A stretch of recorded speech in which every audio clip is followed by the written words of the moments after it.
역사를 보다 보면요, 가끔 어떤 사람들이 정말 불가능해 보이는 선택의 기로에 놓일 때가 있습니다. 자신의 신념, 그리고 원칙이 아주 잔혹한 현실과 정면으로 부딪히는 바로 그런 순간 말이죠. 바로 이 숫자 382.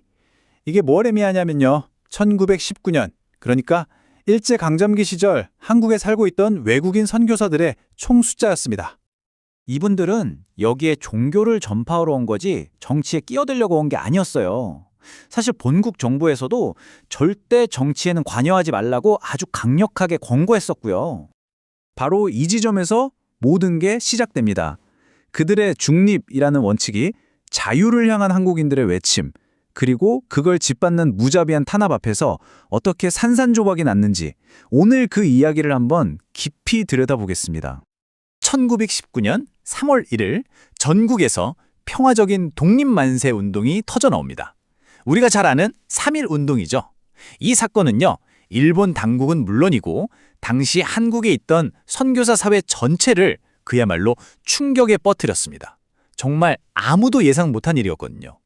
이때 일본 정부의 태도가 참 모순적이었어요.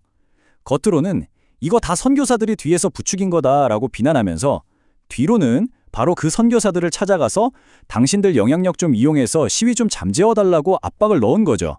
정말 이중적인 태도 아니겠어요? 그래서 1919년 3월 초에요. 일본 고위 관리들이랑 선교사 대표들 사이에 여러 번의 비밀 회동이 열립니다. 일본 쪽의 목표는 딱 하나였어요. 어떻게든 선교사들을 자기들 편으로 끌어들이는 거예요. 근데 양쪽의 생각이 완전히 달랐습니다. 일본은 이 소요 사태를 진압하는 데 도움을 받기를 원했고요. 반면에 선교사들은 자신들이 지금 눈앞에서 보고 있는 이 끔찍한 인권 유린 상황을 어떻게든 알려야겠다고 생각하고 있었죠. 이 표를 보시면 당시 상황이 얼마나 긴박했는지 알 수 있는데요. 우사미 내무부 장관이라든지 국구부 사법부 장관 같은 최고위급 인사들이 계속해서 선교사들을 만나서 질서를 회복하는 데 협조해달라고 요청하는 걸 볼 수 있습니다. 자, 이제 선교사들은 선택을 해야만 했습니다. 엄청난 압박 속에서 말이죠.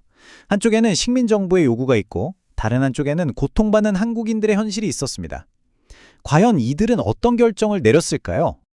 당시 선교사 대표였던 웰치 감독은 아주 단호하게 거절합니다. 그가 내세운 이유는 크게 세 가지였는데 정말 명확했어요. 첫째, 우리가 나선다고 해서 효과가 있을 리 없다. 둘째, 그랬다간 우릴 믿었던 한국 사람들의 신뢰를 모두 잃게 될 거다. 그리고 마지막으로 애초에 선교사가 정치에 개입하는 건 우리 본분에 어긋나는 일이다.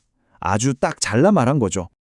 이렇게 서울의 호텔에서는 중립이 뭐냐를 두고 열띤 토론이 벌어지고 있었지만 바로 그 시각, 지방에서는 풍력의 수위가 걷잡을 수 없이 높아지고 있었습니다. 이 타임라인을 한번 보시죠. 3월을 지나 4월로 가면서 탄압의 강도가 점점 더 심해지는 게 보입니다. 그리고 결국 4월 15일 제암리 교회 학살 사건이라는 돌이킬 수 없는 비극이 터지고 맙니다. 제암리 사건이 뭐냐면요.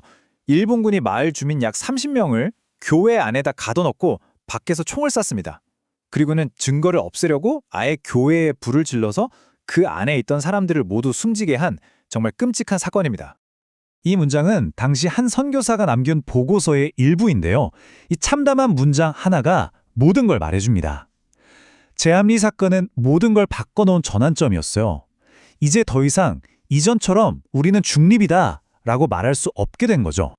잔혹함 앞에서는 중립일 수 없다. 이게 바로 선교사들 사이에서 새로 생긴 뭐랄까 비공식적인 신조 같은 게 된 겁니다. 이제 정치적인 방침보다 도덕적인 의무가 훨씬 더 중요해진 거죠. 이제 선교사들은 더 이상 지켜만 보는 관찰자가 아니었습니다. 적극적으로 진실을 알리는 옹호자로 변신하기 시작했어요. 전 세계에 이 사실을 알리기 위한 아주 은밀한 작전이 시작된 겁니다. 그 과정이 마치 첩보 영화 같았어요. 첫째, 현장을 목격한 사람들이 몰래 보고서를 씁니다.